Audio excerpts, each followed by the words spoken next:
Good morning and happy Friday, beautiful people. Man, it's Friday already. We made it to the end of the work week. For most people, anyway, it's the end of the work week. So I am back today on a Thirsty Lamb, and I want to talk about forgiveness. Oh man, this is such a deep topic because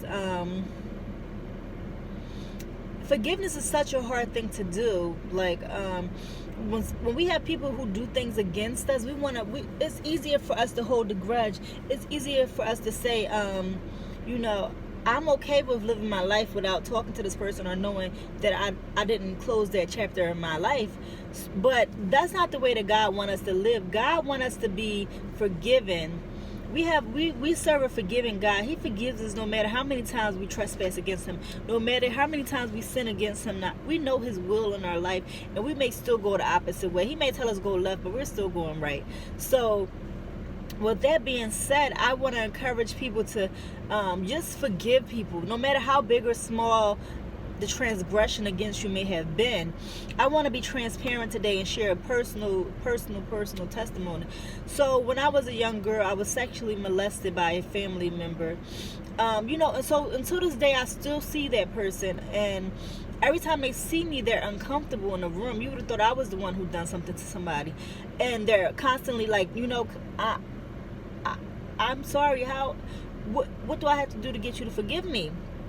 And I'm always calm when I see them. It's because, one, I spoke to God about the issue, and I asked God to heal me. For one, I asked God to put forgiveness in my heart, and I asked God to forgive them. So I don't feel any type of way about the incident, but yet I do believe that the reason why they still have that what's the word I want to say, that guilt, the reason why they still have that guilt is because they have not spoken to God about being forgiven for their transgression, for their sin. So I truly believe once they do that, then they'll feel that weight just lifted off their shoulder. They'll feel so relieved about the issue.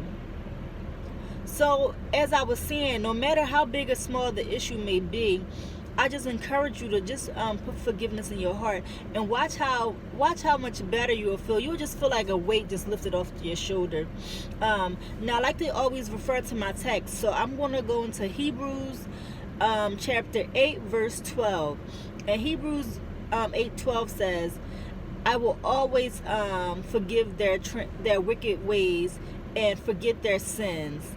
That's the God we serve. We serve a God who forgives our wicked ways no matter how many times we do things. And he forgets it. He doesn't he doesn't forgive but keep a tally mark of how many times we did it. He forgives and he forgets as well. He doesn't add it up and say, you know what, you got 3 strikes. You done did it once, I forgave you. You done did it twice, I forgave you. Now this is your 3rd time. I can't forgive. No, that's not the type of God we serve.